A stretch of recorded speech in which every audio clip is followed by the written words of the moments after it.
what took me years and years and years to fully understand. You can get your mind wrapped around this, really, man, if you really focus. Within 3 days. If you're a little slow, it might take you a couple of weeks. Okay, but now listen to me. What I'm going to share with you took me years and years and years to really understand it. But if you can wrap your mind around it, you can grasp this concept and master it in 3 days. Like you said, if you're a little slow, if you need a little extra convincing is what I mean by that, then probably a couple of weeks. And then the rest of you just won't get this at all. And I understand that. There's a scripture that says the poor will always be amongst us.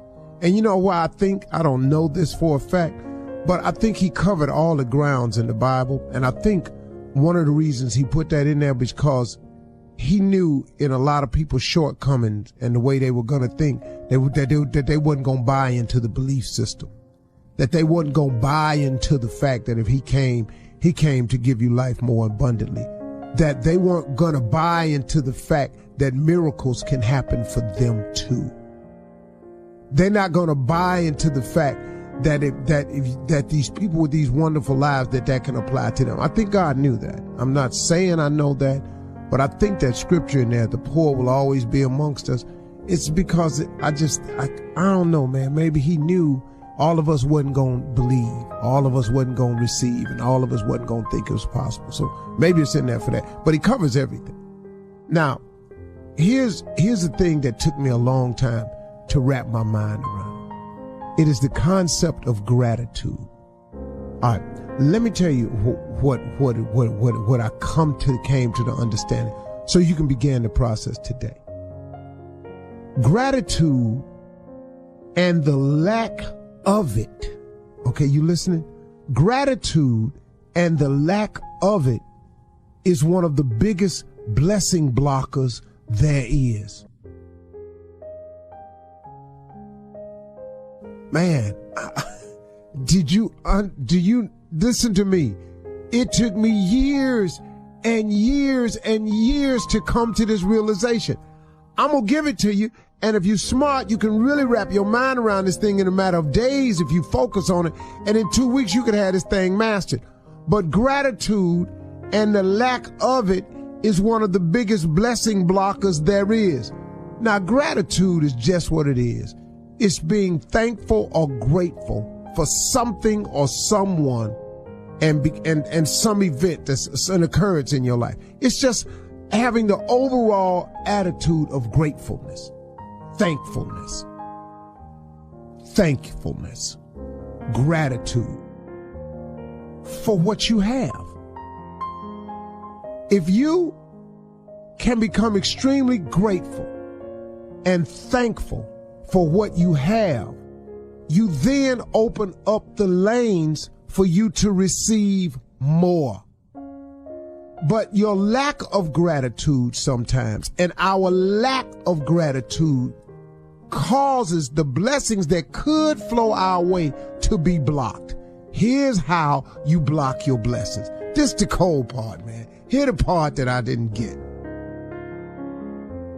If you are not thankful for what you have, if you are not grateful for what you have, why? This is just common sense now. Why would God give you some more stuff for you then not to be grateful, thankful, and appreciative of? Why would he do that? It does not make any sense.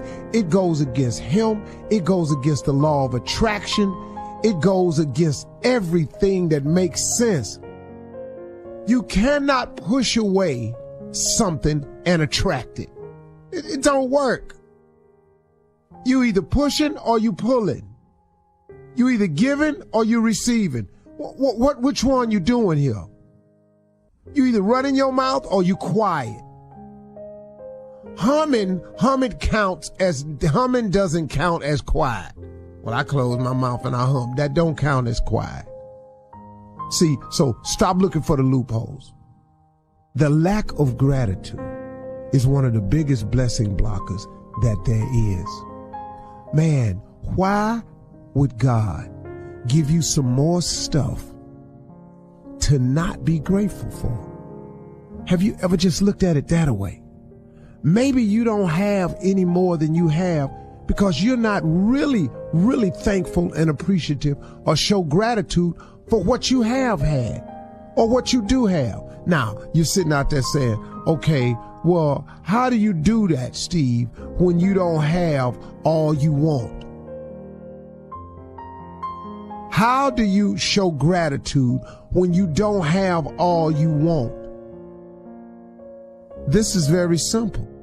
You show the gratitude, the appreciation, and the thankfulness, not for what you want, for what you have. Then if you really master the concept, when you ask God for something, you thank him in advance for sending it to you so you can sit over here and have a cold ability to receive. Man, this thing is not a magic trick. It's a mental adjustment that we have to make in order to get where we want. Look, man, the lack of gratitude is one of the biggest blessing blockers that there is. Think about it for a second. Think about if you don't have all you want. When the last time you thanked him for all you have? I mean, really took inventory of your life and really thanked him for the ability to speak your mind, walking, healing, for friendship, for your family, for keeping angels camped around you, for watching over your children, for your parents still being here. Man, for even having a parents, even if you lost them, for the things they taught you, for being able to see the sun every day. It's cats locked away, man, don't even get to see the sun. You ain't even grateful for that. But then if you locked away, ain't you grateful that you still here? Come on, man, everybody got something to be grateful for, because all the dirt I did, I should be in the worst position that I am. But even if you locked up all you did, you could be worse off now. Think about it.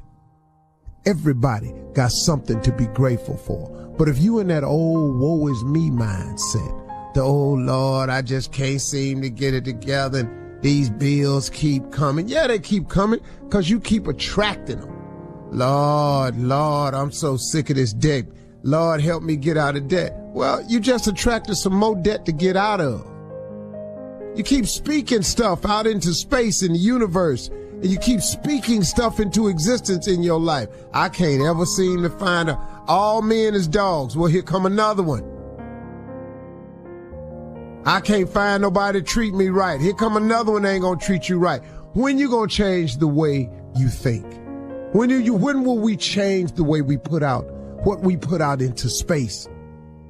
Man, the lack of gratitude is one of the biggest blessing blockers that there is. Man, you've got to show gratitude for every little thing you have. Man, the homeless man under the bridge got to be thankful if he get a box to shield him from the wind sometime. But if not, there you'll stay. I'm sorry, man. This ain't Steve, coming up with, this why you over here. You are where you are because you thought yourself there. You thought yourself there. You attracted things to you. You didn't listen. We don't listen to God. Man, I'm going to tell you right now, I could be further along. The poor pessimist leads an ugly life. Pessimism, the deadly disease of always looking on the bad side, the problem side, the difficult side, checking all the reasons why it can't be done. He doesn't try to figure out what's right. He tries to figure out what's wrong. He doesn't look for virtue. He looks for faults. And when he finds them, he's delighted. How ugly. This is the poor guy who looks through the window, doesn't see the sunset. He sees the specks on the window.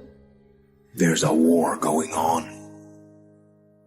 Good versus evil. Light against darkness. Truth against lies. I'm talking about the war in your head. That person that's holding you back, that person that's bringing you down, that person is you. The problem is not external, it's internal. You're looking through a tainted filter.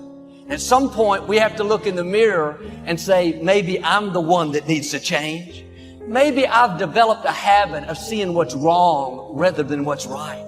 Maybe I've trained myself to be negative, disrespectful, hard to get along with. That's why it's so important every morning to put on this fresh, new attitude. I'm excited about this day. I don't have to go to work. I get to go to work. I'm grateful for this job. I'm not focusing on what's wrong. Lord, I want to thank you for what's right in my life. How do you build the good life? It's simple. It's not easy, but it's simple. Here's how you build anything. Select the right ingredients, keep out the wrong ingredients, and it starts with thought. Your life is your life. Don't let it be clubbed into dank submission. Beyond the watch. There are ways out. There is a light somewhere. It may not be much light, but it beats the darkness. Beyond the watch, the gods will offer you chances. Know them. Take them. He can't beat death, but he can beat death in life, sometimes. And the more often you learn to do it, the more light there will be. Your life is your life. Know it while you have it. You are marvelous. The gods wait to delight in you. I guess the other reason that people are on my case to some degree is because I have made a strong case, which I think is fully documented by the scientific literature, that there are intrinsic differences, say, between men and women. And I think the evidence in that, this is the thing that staggered me, is that no serious scientists have debated that for like 4 decades. That argument was done by the time I went to graduate school. Everyone knew that human beings were not a blank slate, that biological forces not parameterized the way that we thought and felt and acted and valued. Everyone knew that. The fact that this has become somehow debatable again is just, especially because it's being done by legislative fiat, they're forcing it. We were talking about the relative evolutionary roles of men and women. This is speculative, obviously. And because our research did indicate, it's tentative research so far, that the SJW sort of equality above all else philosophy is more prevalent among women. It's predicted by the personality factors that are more common among women. So agreeableness and high negative emotion. Primarily agreeableness. But in addition, it's also predicted by being female. And so I've been thinking about that a lot. Because, well, men are bailing out of the humanities like mad. And pretty much out of the universities except for STEM. The women are moving in like mad. And they're also moving into the political sphere like mad. And this is new, right? We've never had this happen before, and we do not know what the significance of it is. It's only 50 years old. And so we were thinking about this. And so I don't know what you think about this proposition, but imagine that historically speaking, it's something like women were responsible for distribution and men were responsible for production. Something like that. And maybe that's only the case really in the tight confines of the immediate family, but that doesn't matter because that's most of the evolutionary landscape for human beings anyways. What the women did was make sure that everybody got enough. Okay, and that seems to me to be one of the things that's driving, at least in part, the SJW demand for equity and equality. It's like, let's make sure everybody has enough.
fair enough. I mean, you can't argue with that. But there's an antipathy between that and the reality of differential productivity, because people really do differ in their productivity. I think that the SJW phenomenon is different. I think it is associated, at least in part, with the rise of women to political power. And we don't know what women are like when they have political power, because they've never had it. I mean, there's been queens, obviously, and that sort of thing, female authority figures, and females have wielded far more power historically than feminists generally like to admit. But this is a different thing. We don't know what a truly female political philosophy would be like, but it might be, especially if it's not been well examined and it isn't very sophisticated conceptually. It could easily be, well, let's make sure things are distributed equally. I always tell people, the people around you, they don't want like presents, like things. We think they want things. What they want is presence. Your full dance of energy right now with them, right here. That's presence. Being here now, but being here now in reverence and positivity. What people want from us is presence, that full engagement in the minute, where we're having that dance of energy between us that is positive and reverential, meaning we have reverence for each other, we have reverence for our lives. And I'll tell you what, if all you got from this entire session today was like, you know what, I need to start showing up for my family, for my team, in the ways that I serve, with more presence that is a dance with the energy of the moment, and that is positive, and that has real reverence, I'm telling you what, that's what life's about. Self-mastery, to me, from what I've learned from our high performance studies, is full engagement. It's joy. It's confidence. It's a positive range of our psychology that makes us have reverence for the moment, so now we can dance.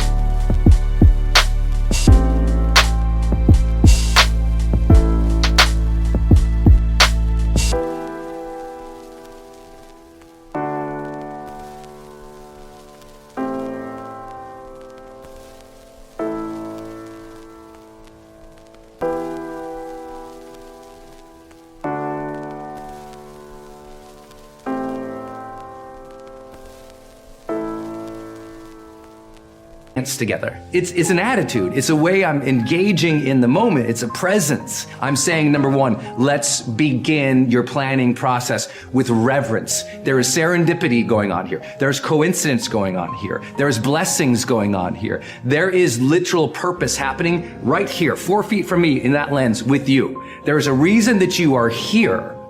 And if you can connect with that every day. I got up this morning exhausted from shooting last night, and I thought, wait, put my feet on the ground like Wayne Dyer told me to do, said thank you, thank you, thank you. I get to practice my purpose today. I get to live in purpose. I get to show up in purpose. I get to trust that there is an absolute reason that this day is happening. That there is a knowledge, a force, an energy, something beyond me that has lined up all of the cards, all of the dominoes, that you and I are here today. Self-analyzing. The first thing to analyze is your periods of greatest productivity throughout the day. If you are a morning person who wakes up early, ready to start the day, that is the best time to do your creative work. You can get more done when you're at your best. Some people are night people, fuzzy in the morning, late to get started, but alert and awake long into the evening. If that's the way you are, then this is the best time to pack in the activity and creativity. The key is to find your best time and use it to its fullest. Next, analyze your habits. If, for example, you're not good at keeping records, get someone to do it for you. If you have promised yourself that you're going to keep your records or balance your checkbook, and this has been going on for a few years, it looks like you aren't that kind of person. Nor are you likely to become that kind of person. You may say, no, I'm really going to do it this time. Hey, I would suggest that a few years is long enough. Don't promise yourself any more. Just say, maybe the smart thing to do is to get someone to do this and make me look good. You would be surprised at how often you can remain a lot like you are in many areas if you will just make the arrangement to have it covered.